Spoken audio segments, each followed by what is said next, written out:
Boche gold and diamonds. Buy now, pay later. Kerala motor തൊഴിലാളി board ക്ഷേമനിധി കുടിശ്ശിക നിവാരണത്തിന്റെ ഭാഗമായി AITUC വാഹന പ്രചരണ ജാഥ സംഘടിപ്പിച്ചു.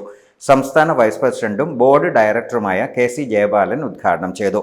Bus operators organisation general secretary T Gopinath, director doctor T Venu, ബസ്സുടമ പ്രതിനിധി T Vidyadharan, KP Joshi, V Sivadas, K Sivadas, Kothapuram Vasu, executive officer Abdul Hakeem, clerk Jayashree എന്നിവർ സംസാരിച്ചു.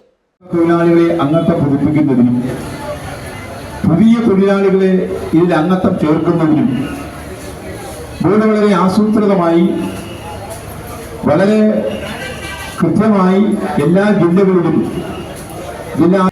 കുടിശ്ശിക ഭീമമായതോടെ മോട്ടോർ തൊഴിലാളി ക്ഷേമനിധി ആനുകൂല്യ വിതരണം തടസ്സപ്പെട്ട നിലയിലാണ്. ആനുകൂല്യ വർധനവ് ആവശ്യപ്പെടുന്ന വേളയിൽ നൽകിക്കൊണ്ടിരിക്കുന്ന ആനുകൂല്യത്തിൽ കാലതാമസം വരുന്നത് ഏറെ വിമർശനത്തിന് ഇടയാക്കിയിരുന്നു. ഈ സാഹചര്യത്തിലാണ് ബോർഡ് കുടിശ്ശിക നിവാരണ ബോധവൽക്കരണ വാഹന ജാഥ സംഘടിപ്പിച്ചത്.